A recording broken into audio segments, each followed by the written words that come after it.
충청일보 TV가 기획한 낮은 의자에 150만 대전 시민을 대변하는 가경교 대전시의회 의장님을 모셨습니다. 의장님 안녕하세요. 예, 안녕하세요. 충청일보가 기획한 낮은 의자 프로그램에 참석하게 돼서 정말 영광입니다. 우선 충청일보가 충청권에서 가장 역사가 오래된 신문으로 알고 있습니다. 근데 이번에 특히 또 충청TV가 개국됐습니다. 정말 다시 한번 충청TV 개국을 진심으로 축하드리고, 그동안 충청일보 임직원 여러분들께서 정론직필로 충청권의 언론의 발전을 위해서 열심히 노력했던 점도 감사드리면서 또 격려의 말씀을 드립니다. 앞으로 우리 충청TV가 정말로 우리 충청도민의 민의를 대변하는 정론직필의 언론으로 거듭나기를 바라겠습니다. 예, 감사합니다, 의장님. 네, 감사합니다. 예. 그동안에 입법 활동이나 의정 활동 어떻게 추진을 하셨나? 네. 한번 한 말씀 해주시죠. 우리 6대 의회에서는 그동안 2차례 정례회의와 또 4차례 임시회를 거쳐서 약 117건의 조례안을 재개정했고 또 약 221건의 안건을 처리했습니다. 특히 또 의원 발의 건수가 한 70여 건 정도 되는데 이것은 상당한 입법 활동을 했다는 것을 반증하는 것으로 볼 수 있습니다.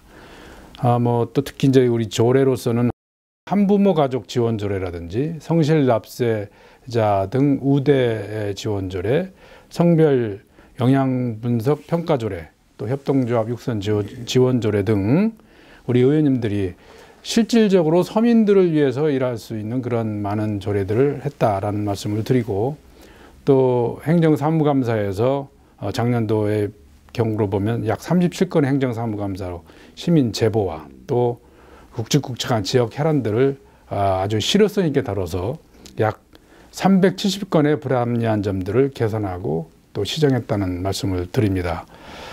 그리고 충남도청 이전 부지 활용 방안을 포함한 원도심 활성화를 위한 문제, 또 시민의 안전을 위한 문제, 우라늄 강산 문제, 꿈돌이 동산 매입 문제라든지 또한 신도시 교통체계 문제 등, 또 도시철도 2호선 문제, 학교급식 방사능 문제 등 아주 우리 그 학부모님들이나 우리 서민들이 필요로 하는 그런 생활에 직결되는 문제들을 건의안이나 정부의 그 건의를 통해서 많은 활동을 했다는 말씀을 드립니다. 그리고 그에 맞는 대안도 많이 제시해 주었다는 말씀을 드리고 싶습니다. 대전의 문제점이 도청이 내포로 이제 이전을 해서 그 도천 원도심 공동화 문제가 대두되고 있고요. 국제 과학 비즈니스벨트 조성 등의 지역 현안 문제가 많이 그 두 가지가 아마 대표적으로 현안 문제로 떠오르는 것 같은데, 여기에 대한 해결책이 있으시다면 어떤 게 있을까요? 예, 도청 이전 특별법이 지금 국회 계류 중에 있는데요. 저도 전국의장협의회 사무총장 입장으로 국회 건의도 했고, 또 우리와 유사한 대구와 경북, 또 충남과 대전 4개 의장님들을 모시고 같이 국회 의장님을 방문해서 촉구를 한 바도 있습니다. 그렇지만 지금 국회에서 이 부분이 여야 간에 또 지역 간의 문제로 지금 계류 중에서 처리가 안 되고 있는 부분이 좀 안타깝고, 그러나 저희들도 지속적으로 계속 건의를 하겠습니다. 또 원도심 활성화 문제인데요. 저희 6대 의회에서는 후반기 제가 의장에 들어서면서 처음으로 일성을 한 것이 이제 대전, 세종, 충청 상생 발전을 위한 문제, 그리고 또 대내외적으로는 대전시 내에 원도심과 서부 유성구와의 그 격차 문제를 해소해야 된다는 그 2가지의 큰 핵심 테마로 잡았습니다. 그래서 밖으로 우리 세종시가 지금 조성되면서 대전으로부터는 어떠한 분리관점이 있으며 또 어떠한 이익이 있을 것인지, 이런 부분들에 대해서 서로 갈등이 많이 발생될 수가 있는데, 그런 부분들을 서로 갈등하지 않고 상생할 수 있는 방향으로 가자고 해서 대전, 세종, 충청 상생발전위원회, 상생발전특별위원회를 구성했습니다. 그리고 동시에 대내적으로 우리 대전도 여러 가지 불균형이 있지 않습니까? 그렇죠. 그래서 원도심 활성화 대책 특별위원회를 구성해서 지금 아주 원활하게 활동을 하고 있고 많은 또 성과를 냈습니다. 그리고 우리가 무엇보다도 특히 의회 차원에서 원도심 문제를 아주 관심 있게 보고 있다는 측면에 대해서 시민들도 많이 공감하고 있다는 말씀을 좀 드립니다. 예, 앞으로도 계속해서 원도심 활성화에 노력해 주시기 부탁드리겠습니다. 감사합니다. 열심히 하겠습니다. 예. 지금 보면은 뭐 IMF 이후 계속 경기가 침체되고 있고 서민들은 뭐 먹고 살기 힘들다는 이런 저희가 쭉 지속적으로 오래되고 있는데 뭐 대전시 의회 차원에서 뭐 특별한 대책이 있으신가요? 예, 저희들은 물론 이제 시정을 이끌어가는 한 축으로서 양수레바퀴로서 우리 의회도 우리 대전 시민들이 잘 사는 부분에 대해서 관심을 가져야 됩니다. 자유롭지 않겠죠. 그렇지만 정책 집행부서는 1차적으로 이제 시청이기 때문에 시청에서 정책하는 그리고 집행하는 방향을 저희들은 잘 견제하고 또 때로 도와드릴 거 있으면 도와드리는 입장을 하는 건데 지금 대전 경제뿐만 아니라 우리나라 경제가 좀 어렵지 않겠습니까? 맞습니다. 세계적인 경제도 좀 어렵고 특히 대전은 아주 대기업이 이렇게 많지가 않기 때문에 일자리라든지 뭐 이런 부분들에 좀 다소 다른 지역보다는 소외되고 있습니다. 그렇지만은 대전만의 또 아주 특수성으로 인한 이를테면 이제 대덕연구개발 특구가 과학 비즈니스 벨트가 이취되면서 이제 굉장히 곽강을 받고 있는데 여기에 이제 중소기업들이 많이 이제 앞으로 생겨날 것 같습니다. 특히 이제 우리 박근혜 정부는 창조경제를 주장하고 있습니다. 이 창조경제 핵심 전진기지가 바로 엑스포 과학공원에 위치될 예정이기 때문에 그 전에도 연구단지로 인한 우리 중소벤처기업들이 약 1000여 개 이상 대전에 있습니다. 그렇지만 이제 앞으로는 국제과학 비즈니스벨트로 인해서 대전에 많은 중소기업과 벤처기업들이 스타트업 될 것 같습니다. 그랬을 때 그런 부분들에 대한 지원을 우리 의회도 아주 과감하게 정말 전향적인 생각으로 도와드려야 될 것으로 보이고 또 그러한 여러 가지 대안을 많이 내놔야 될 것 같습니다. 그런 측면에서 보면 많은 일자리도 창출될 것 같고 또 경제도 활성화가 되지 않을까. 또 한 가지는 이제 대전 역세권 개발이 있고 대전 역사 신축이 있습니다. 증축. 이런 부분들이 잘 성공적으로 원활히 된다면 우리 원도심 활성화에도 크게 기여할 것이다. 그렇게 되면 대전의 경제 발전에 아마 큰 역할을 할 수 있을 것이다라고 생각을 합니다. 지방의회가 대전의회도 마찬가지겠습니다. 집행기관에 대한 통제나 견제 역할을 제대로 하기 위해서는 의회 인사권 독립이나 의원 보좌 등 이런 제도를 도입할 필요가 있다는 주장이 이제 상당히 나오고 있습니다만은 여기에 대해서는 어떻게 생각하시는지요? 당연히 이제 의회 인사권의 독립 또 의원들의 전문성을 살리기 위해서는 보좌 인력들이 필요합니다.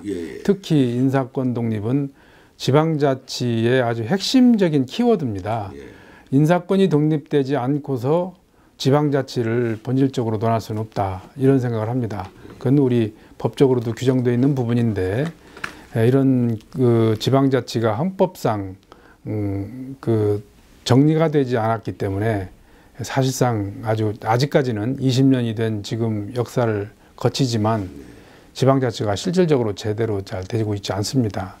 그 중에 가장 핵심적인 부분이 인사권 독립인데 지금 정부에서도 이 문제를 인식하고 아마 논의하고 연구하고 있는 중으로 알고 있습니다만은 그러나 또 의회의 특성상 의회 사무처가 공무원 인력이 적습니다. 그래서 인사권을 독립했을 때 나타나는 문제점들도 있습니다.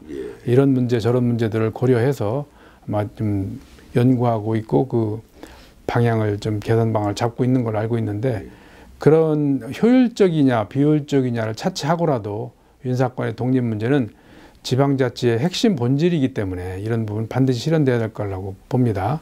그리고 또 가구의장님께서는 그 대전시당 국회의원 선거구실 특별위원장으로 활동하고 계신데 앞으로 활동 계획은 좀 어떻게 잡고 계신가요? 예, 그동안 앞으로 활동 계획을 말씀드리기 전에 또 우리가 많은 활동을 했습니다. 작년 10월경에 제가 특별위원회를 만들고 위원장으로 취임해서 약 4번에 걸친 회의와 두 번에 걸친 토론회를 했습니다. 그리고 다 아시겠지만 이제는 우리 충청도 인구가 호남 인구를 넘어섰습니다. 이제는 그래서 영호남 시대가 아니라 영충호 시대로 불리는 이제 시대가 됐습니다.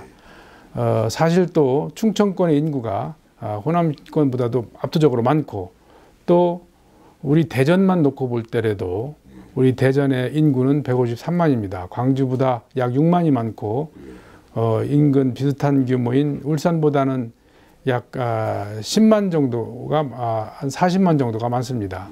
그런데도 울산과는 국회의원 의석수가 같고 광주보다는 2석이 오히려 적습니다.